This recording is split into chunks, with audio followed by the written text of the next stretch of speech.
Hey everyone, in this video, we're going to talk about the post-interview collaboration conversation. So this is the conversation that you're going to have immediately after the interview is over.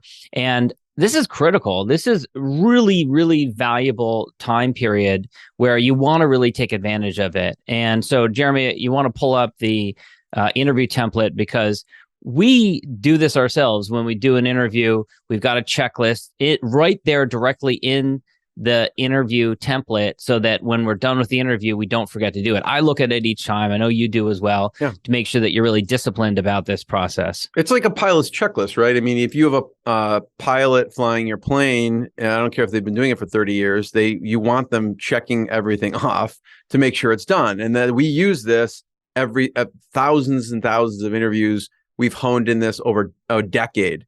So we'll just brief through it. Really quickly, this is, you can follow the instructions on the interview template, right? You have the pre-interview section, you're doing your introduction section, you're doing the sponsorship section, the introduction of the guest, then the actual interview, and then the final question.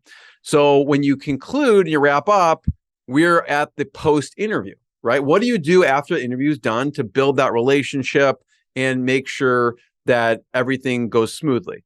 So, John, the first thing is making sure you have enough time to do the post-interview. So really, the post-interview starts during the pre-interview. And that's why during the pre-interview, we have a prompt in there to say to the guest, I just want to make sure that we're okay on time.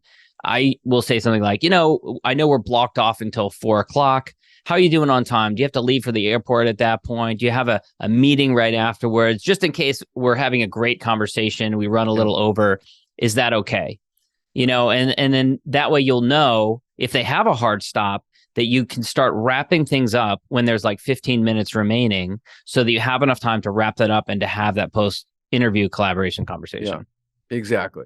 So make sure that you have enough time to have this conversation in general.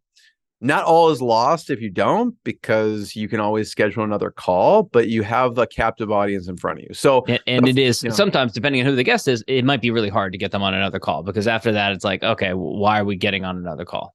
Yep. So the first thing we always, you're giving to someone by having them on. We think of how do you deliver the most value, continue to deliver the most value? Well, offering introductions, right? Yep. And after I do it, an interview, I go, listen, John, you were awesome. By the way, anyone you see who's been on Inspired Insider that you think would be a good, introduction for you, let me know. I'm happy to make an introduction. I do a double opt-in, so I'll ask them first and you. So when you're on and someone wants to meet you, I will always ask you first before making the introduction. And by the way, all of these are in our follow-up thank you email that we send right after the interview. So I send them a link to my podcast that they can search through in an email, right? Yeah. Anything else on offering introduction? Even before that, I would say, as soon as you stop recording, I immediately say, I hold up a thumbs up and I say, that was great. You did an amazing job. That's important because oftentimes people are kind of wondering, how did I do? Maybe they're a little insecure about it. By reassuring them, it's going to decrease any problems you run into afterwards, because they're less likely to send a follow-up email and say, oh, you know what? I didn't feel good about this one thing that I said. Can you take it out? Which just, becomes a headache and a hassle. You want to avoid those sorts of things entirely. So giving people that positive reinforcement is really important. That's a good point. And I'll usually pick out one thing. Like what you talked about culture, John, was amazing. I love, people are going to love that. Yeah. Right. Yeah. So offering introductions, right? How else can you give to them? And sometimes throughout the interview, I may think about, let's say it's an e-commerce founder. I may mention a few guests. Hey, by the way, I had these e-commerce founders on. I think they may be a great introduction for you. Like, do you want me to? So I'll basically think of a few too, not just throw it out there and say anyone on my podcast, but I'll think of one or two and I'll throw them out there to the person to see. And then what that does is that leads into the next one, because then you're going to turn around and after offering to make that introduction, and it's the principal reciprocity, you're going to say, I'm always looking for great guests. I'd love other e-commerce founders like yourself, CTOs like yourself, CISOs like yourself, to be a guest on this show? Who else do you know who'd be a good fit? Or if you've done it right during the interview, you've extracted that kind of information. Maybe they've mentioned some names of some people during the interview, and you can ask them about people that they mentioned during the interview. Yeah. I mean, I had an example today that I had someone on who helps women leaders. And I'm like, oh, these two guests I've had on, you should definitely talk to them. And I sent her bio to both these people. And they actually within like an hour said yes. And she, my guest, I sent her the thank you email. She already sent me a link to 3 potential guests that I should have on, which goes to the next one, which is ask the guest for introductions for your podcast, right? And be really clear, really specific. Don't just say anyone, but be really clear about who's the ideal type of person for you. Yeah, because, you can say, listen, I'm looking for, if you're doing, I'm doing a top women entrepreneur series, I'm looking for top women entrepreneurs that run a company that is more than 30 people, right? Yeah. So if you're the more specific, the better. Top women VCs or top, whatever it is, be very specific. And a lot of times the person will ask you, if you're offering introductions, I don't know, John, if you get this, but like, Jeremy, how can I help you? Yeah. Right. Mm-hmm. And I say, listen, how you can help me is I would love introductions to more great guests. By the way, so when they ask how to help me, most people think, well, they're going to ask me to do something. Well, I'm actually providing a gift for their network because they can then introduce their network to be featured on a podcast, which is a give for them. Right. So ask for guest introductions. And like John said, be specific. And the next one is offer free assessment. We'll have a separate video on this, but basically we've had a lot of clients who've done this well. We've done it ourselves where they have some kind of assessment which has value that you offer to them afterwards. It's not a bait and switch. It has to be something that you're delivering value to them as a thank you for me and guests on the show. We'll have a separate video on that, but that is something that you can definitely work into your process as well. And just overall, and you could look at the separate video and page that we have on it, but overall, it's going to be free. And it's like John said, it's not like some kind of low value. It's something that you may be a little bit uncomfortable to offer for free because it's such high value. And you're saying, I don't typically do this, since you were a guest on my show, we have this, image creation service that we create 5 images of blah, blah, blah. Usually we charge $1,000 because you were a guest. I'm happy to do that for you at no cost, only if you're interested. If not, no worries. So we'll go in more detail, but make sure it's of great value and it's not just some throwaway that they'll actually appreciate. And speaking of value, so the next one is offer nuggets of wisdom to add value. So just think about, what knowledge or wisdom can I share? Are they interested in? Would be helpful for them? A little tip or feedback or advice or something like that in your, spectrum of expertise. This happened frequently with me when I started 13 years ago. I was practicing law. I was interviewing prospective legal clients, and something would come up during the interview. Maybe they'd mention, I had a falling out with this partner, or I've got this legal issue that's unresolved, or, something like that. And I'd either offer a tidbit of wisdom or something just to get into the conversation. So you're closer to the conversation that you want to be in with that person. If they're a prospective client, or even if they're a referral partner, you're getting into your area of expertise. The way I think about this is, what are some things that you really geek out on and you are good at that you can add value? And it could be around your service or it could not be. And John, in your case, you can give some really good advice around that situation and add value based on what you do.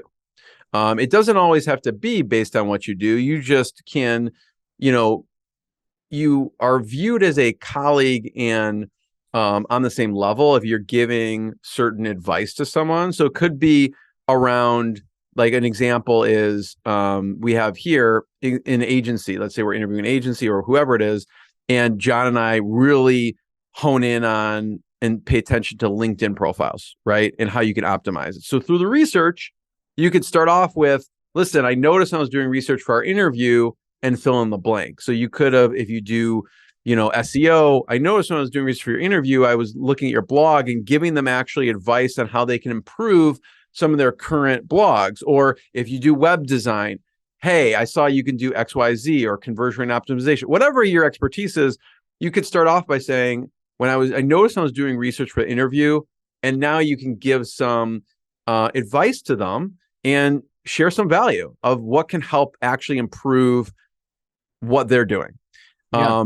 And again, as Jeremy said, it doesn't have to be something related to the exact service that you provide. Jeremy's done this for years. He's a chiropractor, expert in optimizing your health. Those sorts of things come up in interviews where people are like, yeah, I'm really struggling to lose a few pounds or to get in shape or workout routine or something. And it might be just something simple like, hey, totally.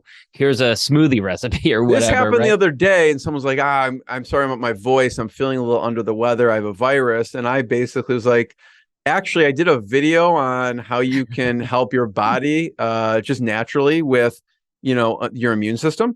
And we got in this whole conversation. He's like, oh, Jeremy, I want to schedule a separate call so we can chat about that. It had nothing to do with what we do at Rise 25. Another thing is, if you geek out on certain softwares or solutions, this happened the other day too. I was telling someone about Text Expander that we use and went into how they can use it, and because I thought it could help them. So I've had people schedule a whole meeting with me and 5 of their team members to explain or like whatever software or their LinkedIn profile. And they're like, wait, what do you do? And like, oh, nothing to do with this, but I kind of went into what we do. And actually, we're looking at starting a podcast. So just think of ways you can add value, whether it's a new tool that you use or an old tool or a software or something you saw on their profile or their website. And what this does is it shifts the focus on their expertise, which is what you do during a podcast. The focus is on their expertise to you providing expertise and you being the authority, even if it's on something that's tangential or unrelated to the exact thing that you do, because then you can convey, you have more authority and you can shift it, or you can start talking about the things that you do. Mm-hmm. So number 5 is reaching out to all the people our resources mentioned. Jeremy does an amazing job of this, much better than I do for it. I mean, perfect example. You were literally just on the phone before we recorded this with one of our top referral partners who you had mentioned him in an interview, I believe it was yesterday, and you sent him a text message or sent him an email message or something like that saying, hey, I mentioned you. And then that turns into he gives you a call and you're talking and you're just strengthening the relationship with the referral partner, the people that are sending you business. You want to strengthen those relationships. And this is a great way to do that. I mean, with the podcast, we always view it as how do you give as much as humanly possible to someone, right? You have them on, you offer introductions, you offer a free assessment, you offer nuggets of value, wisdom, and now you're mentioning them in a podcast. So this goes back to the pre-interview, like you want to make sure you have enough time. And then in the first introduction, there's a prompt for you to mention past guests of your episode, right? So right here, you should be thinking, who should I be mentioning? So that after the interview, I could tell them, I gave you some love on the show. Mm-hmm. And also in the part for the shout out, this should prompt you who introduced me to today's guest that I should make sure to give a shout out to. So afterwards, it's key, not only anyone who's mentioned, you got to tell them you mentioned them, right? Mm-hmm. So you can mention them, you could do those steps. And if you don't do this step, this mission critical step, they don't know that you showed them some love. So when you talk about an hour time span that you block out, you have the collaborative conversation, you leave room for that. And then it takes 3 minutes just to write, hey, by the way, and text the person, hey, John, I gave you some love on the podcast and mentioned you. Okay. And it takes like 10 seconds to do that.